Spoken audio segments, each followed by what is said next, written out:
اعوذ باللہ من الشیطان الرجیم بسم اللہ الرحمن الرحیم اللہم صلی علی سیدنا محمد معدن الجود والکرم وآلہ وسلم۔ سامعین و ناظرین اکرام، السلام علیکم ورحمۃ اللہ وبرکاتہ۔ آج کے ہمارے موضوع یہ ہے کہ ہمارے پاس جو کچھ ہے کیا ہم اس کے مالک ہیں؟ عام طور پہ اگر ہم یہ کسی سے سوال پوچھیں تو وہ کہے گا ہاں، مائی لائف مائی اسٹائل، میری زندگی ہے۔ ہر بچہ آپ دیکھ لیں جو بڑا ہو رہا ہے، یا ہر جو جوان ہے یا عورت ہے، وہ یہی سمجھتے ہیں، یعنی یہ وہ تصور ہے کہ اس طریقے سے پھر خرابیاں پیدا ہوتی ہیں۔ اور اگر ہم حقیقی اس کو یعنی ایک چیز کی حقیقت کو اصل میں سمجھ لینا، پھر مشکلات کم ہو جاتی ہیں۔ اگر ہمارے پاس دیکھ لیں، آپ کچھ بھی نہیں کہہ سکتے یا مجھے بتا سکتے کہ ہمارے پاس جو کچھ بھی ہے اس میں کیا چیز ہماری اپنی ہے۔ ہمارے پاس جسم ہے، اسے کس نے بنایا ہے، شکل کس نے بنائی ہے، پیدا کس نے کیا ہے، یہ ساری نعمتیں کس کی ہیں، کس نے یعنی کون ہمیں یہ نعمتیں دے رہا ہے، کھلا پلا رہا ہے، پیدا کس نے کیا ہے، ہماری پیدائش کا مالک کون ہے، ہماری موت کا مالک کون ہے۔ تو یہ ساری چیزیں جو ہیں، یعنی اس میں ایک رتی چیز ایسی نہیں ہے جس کی ہم مالک ہیں، لیکن ہم نے مالک سمجھ لیا ہے۔ تو یہ اگر ہم ایک تصور بدل لیں کہ بھئی یہ تو اب یہ ہے نا کہ سوال یہ پیدا ہوتا ہے کہ یہ آخر کیوں دیا ہے اللہ تعالیٰ نے ہمیں، یہ جسم کیوں دیا ہے، ہماری روح کو دنیا میں کیوں بھجوایا ہے۔ یہ اگر ایسا اس طریقے سے سوچنا شروع کر دے کہ بھئی میں کون ہوں، یہ جسم میرا کس نے بنایا ہے، میرا خالق کون ہے، مالک کون ہے، اور یہ ساری نعمتیں اور یہ زندگی مجھے اس نے کیوں دی ہے، اور کیا میں اس کا حقیقی مالک ہوں؟ تو جواب تو اس کا صاف ہے کہ اس کے یعنی جو ہمارے پاس جسم و جان ہے اس کے مالک تو ہم نہیں ہیں، اس کا مالک تو میرا رب ہے۔ اب یہ سوال ہم کریں کہ اپنے مالک سے کہ اے اللہ تعالیٰ تو نے مجھے دنیا میں کیوں بھجوایا ہے، تو وہ اللہ تعالیٰ کی طرف سے آپ کو یہ جواب ملے گا کہ یہ سارا کچھ جو ہے یہ ایک امتحان ہے، تم اس امتحان کو پاس کر لو تو میں تمہیں ایک بہت بلند مرتبہ دوں گا۔ یہ ایک امتحان ہے۔ دیکھیں، امتحان میں کامیابی جو ہے وہ اصل ہے، امتحان بھی اصل ہے۔ ایک لڑکا اگر میٹرک میں پڑھ رہا ہے مثال کے طور پہ، یا سیکنڈری ایئر میں ہے یا جو بھی ہے، لیکن اس کا امتحان نہیں ہو رہا، تو کیا اسے کوئی سرٹیفکیٹ ملے گا، کوئی ڈگری ملے گی؟ یعنی یہ سوچنے کی بات ہے نا۔ امتحان تو اصل ہوتا ہے، امتحان ایک نعمت ہے، اور یہ یعنی اس طریقے سے تو ہم خیر سوچتے بھی نہیں ہیں، لیکن سوچنا چاہیے۔ امتحان ہے، یہ سب کچھ امتحان ہے۔ اب امتحان میں تو ایک رتبہ ملتا ہے، امتحان آپ دے دیں، دنیا کے بھی کوئی امتحان دے دیں تو وہ پھر آپ کو ایک سرٹیفکیٹ دیتے ہیں اور آپ کو ایک ڈگری ملتی ہے اور آپ کو ایک رتبہ ملتا ہے جب بڑا امتحان آپ پاس کر لیتے ہیں۔ مثال کے طور پہ کوئی 15 جماعت پڑھ گیا اور MBBS کا امتحان دے گیا تو وہ ڈاکٹر بن جائے گا، ایک درجہ اس کو ملے گا۔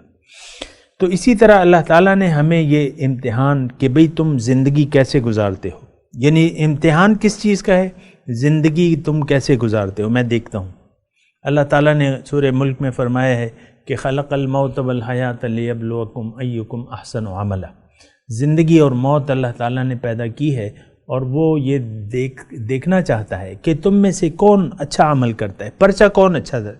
جن لوگوں نے اس کو زندگی کو امتحان سمجھا اور پرچے اچھے دیے، تو اس کو اس کا اجر جو ہے دنیا ہی میں ملے گا اور انعام آخرت میں ملے گا۔ یہ بات نوٹ کر لیں۔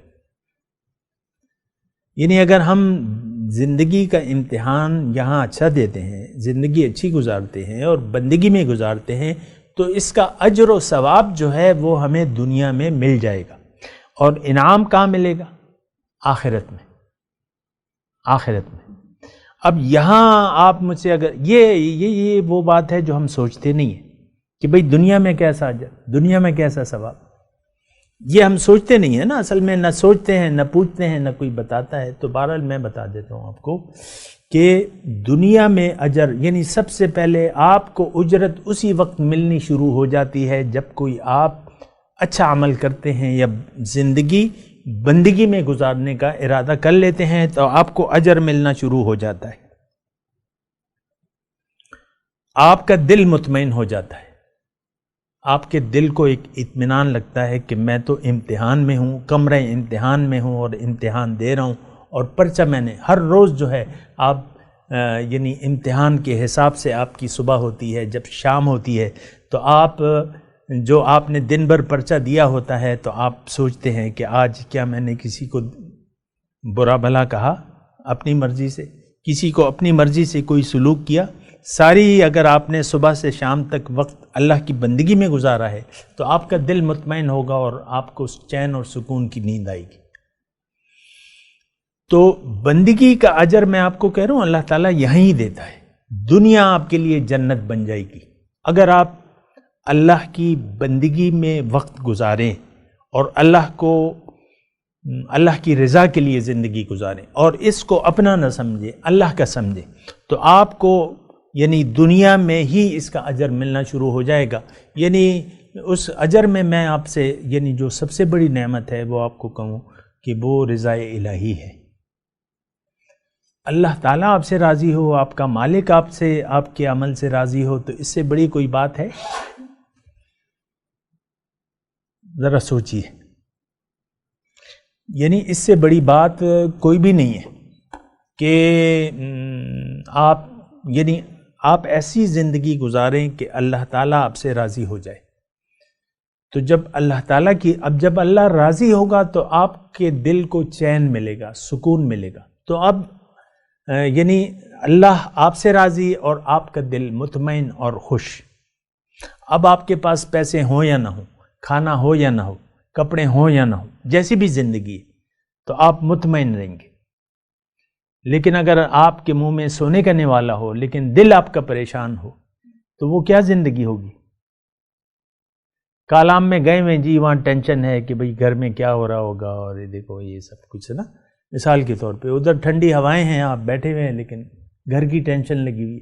یعنی یہ ایک میں مثال دے رہا ہوں کہ آپ ٹینشن آپ کی زندگی ٹینشن فری ہو جائے گی. ہر وقت آپ اطمینان ہوگا آپ کو کہ میرا یہ وقت جو ہے یہ اللہ کی بندگی میں گزر رہا ہے، تو آپ مطمئن ہوں گے. یہ اطمینان جو ہے، اور بھی یعنی دیکھیں ایمان کے مطابق زندگی گزارنے کے اور بھی فوائد ہیں، انعامات ہیں. اور میں آپ کو ایک حدیث کی طرف توجہ بھی دلاؤں گا کہ اس ایمان کا کہ آپ بندگی پر راضی ہو جائیں، اللہ تعالیٰ کی بندگی پر، تو آپ کو ایک خاص ذائقہ آپ کو ملے گا. یعنی یہ ابھی وقت بھی میرے پاس کم ہے، انشاءاللہ اس کے بارے میں تفصیلی بات کریں گے. اصل میں ہم بندگی میں وقت گزارنے کو یعنی نقصان سمجھتے ہیں اپنی ظاہری، کہ بھئی میری خواہشات تو پھر پوری نہیں ہوں گی، میں پھر کیسے مزے کروں گا، اور زندگی تو بس وہ مزے ختم ہو جائیں گے کیونکہ آپ پابند ہو جائیں گے نا. یعنی آپ یہ سمجھتے ہیں کہ رب کی پابندی میں میرا آزادی ختم ہو جائے گی، میرے مزے جو ہیں، مزے ابھی تو ہم مزے ہی نہیں کیے کچھ، اور جو مزے ہیں بہرحال اس کی میں تفصیل نہیں کرتا، لیکن یہ ہے کہ آپ شیطانی سوچ ہے کہ مجھ پہ پابندیاں آ جائیں گی، غلامی شروع ہو جائے گی، اور غلامی جو ہے اس کا کیا مطلب ہے؟ یعنی یہ ایک شیطانی سوچ ہے. لیکن نہیں، اللہ تعالیٰ کی بندگی اگر آپ نے فیصلہ کر لیا کہ میں نے اللہ کی بندگی کرنی ہے اور اللہ کی کو راضی کرنا ہے، تو پھر اس میں اگر آپ کی جان بھی چلی جائے، مثال کے طور پہ آپ پر جو بھی حالات ہو، لیکن رب تو راضی ہو گیا نا، اور آپ کے دل کو چین ملے گا، دل کو چین ملے گا نا. اب مثال کے طور پہ حضور صلی اللہ علیہ وسلم جاتے تھے جہاد کے لیے، یہ قتال کے لیے جاتے تھے، جنگوں کے لیے جاتے تھے، 2 3 مہینے، بعض اوقات ایک سفر ایسا تھا کہ اس میں گزرے. پھر صحابہ کرام نے جو کیے تو ان کے پاس کوئی کیمپنگ تو نہیں تھی کہ وہ فوج ڈال لیں اور کیمپنگ لگا دیں اور میخیں کاٹ دیں اور بس ہر ایک کا اپنا خیمہ ہو اور ایسے تو کوئی نہیں تھی. کھلے آسمان تلے وہ بارش ہوتی، دھوپ ہوتی، کھلے آسمان تلے وہ اپنے، یہ تصور تو کریں نا. یعنی ان کے ذہن میں یہ نہیں تھا کہ ہماری ایسی ظاہری سہولیات ہونی چاہیے جیسا کہ ہماری ذہن میں ہے کہ بھئی یہ سہولت بری زندگی ہونی چاہیے. انہوں نے تو امتحان دیا اور یہ دیتے ہوئے جان دے دی، امتحان دیتے ہوئے جان دے دی. بہرحال میں آپ سے یہ کہہ رہا ہوں کہ نتائج جو ہیں یہاں بھی بہت اچھے ہوتے ہیں اگر آپ نے بندگی کا معنی جان لیا اور بندگی میں زندگی گزار دی تو آپ کی سب سے پہلے دنیا کی زندگی جو ہے بہت اچھی گزرے گی، بہت خوش. یعنی آپ تصور تو کریں نا کہ ہر وقت آپ کا دل خوشی سے لبریز ہے، اطمینان سے لبریز ہے. ایسے تو کوئی انسان، مطلب آپ دیکھ لیں جو پیسے ٹکے والے لوگ ہیں تو ان کے دل کو دیکھیں وہ تو پریشانی کا شکار ہوتے ہیں. کسی کو دیکھا ہے آپ نے؟ ہر وقت پریشان، ہر وقت جو ہے مطلب وہ پریشانی میں ہوتے. میں تو دیکھتا رہتا ہوں، مطلب باہر پھرتا ہوں نا تو سارے لوگ جو ہیں وہ آتے رہتے ہیں، تو وہ پریشانی جو ہے وہ نہیں ہوگی، آپ کا دل مطمئن ہوگا، خوش ہوگا. تو ہمارے شیخ بھی فرماتے تھے کہ یہ اگر تم نے صفات اپنا لی بندگی کی تو وہ ان کے الفاظ یہ تھے کہ دمے ملنگ نو پرواہ نشت. یعنی اگر تمہارے پاس کچھ بھی نہ ہو تو کوئی بات نہیں، دل تم بادشاہ ہو. ایک بادشاہ تھا، چھوٹا سا واقعہ ہے آخری میں، کہ ایک بادشاہ تھا، وہ ایک راستے سے گزر رہا تھا تو ایک فقیر راستے میں بیٹھا ہوا تھا کہیں. تو بادشاہ نے رک کے پوچھا کہ بھئی سرکار کچھ میرے لائق کوئی خدمت ہے؟ اس فقیر سے پوچھا. تو فقیر نے کہا کہ تھوڑا سا ادھر ایک سائڈ سے ہو جائیے، دھوپ آپ نے روک دی ہے میری، اور کوئی خدمت نہیں ہے، آپ تھوڑا سا سائڈ پہ ہو جائیں اور چلے جائیں. تو ایسی بات ہوتی ہے کہ انسان صرف اپنے آقا کا غلام ہوتا ہے تو بس اس کو اپنے آقا ہی کی ضرورت ہوتی ہے، آقا ہی کو دیکھتا ہے اور آقا ہی کی رضا کے لیے، اور پھر ظاہر کا وہ محتاج نہیں ہوتا. اب بادشاہوں کی تو اختیارات ہے، یا تو جمہوریت ہے، پھر وہ مطلب وہ کیا دینا پڑتا ہے، ریکارڈ دینا پڑتا ہے. تو بادشاہوں سے تو کوئی ریکارڈ نہیں ہے. تو لیکن اس فقیر کو جو ہے اس نے کیا جواب دیا، اس سے آپ کو پتہ ہے کہ وہ بادشاہ سے بھی بے نیاز تھا اور اپنے حقیقی مالک کا وہ غلام تھا نا. تو بہرحال یہ ساری باتیں سوچنے کی ہیں، ہم اور آپ سوچیں گے اور اس سوچ کر کوئی نتیجہ نکلے گا تو بہتر ہے. یعنی یہ ہماری زندگی کے لیے بہتر ہے. اللہ کی بندگی کے لیے اپنے آپ کو آمادہ کریں اور اس کے متعلق سوچیں، بندگی کیا ہے، کیسے کی جائے گی، اس کے متعلق بھی سوچنے کی ضرورت ہے. سمجھ میں نہ آئے تو اللہ تعالیٰ نے بتا دیا ہے کہ فَاسْأَلُوا أَهْلَ الذِّكْرِ إِن كُنتُمْ لَا تَعْلَمُونَ، جو جاننے والے ہیں ان سے پوچھو اگر تم نہیں جانتے. وآخر دعوانا ان الحمد للہ رب العالمین. مولاي صل وسلم دائما ابدا على حبيبك خير الخلق كلهم.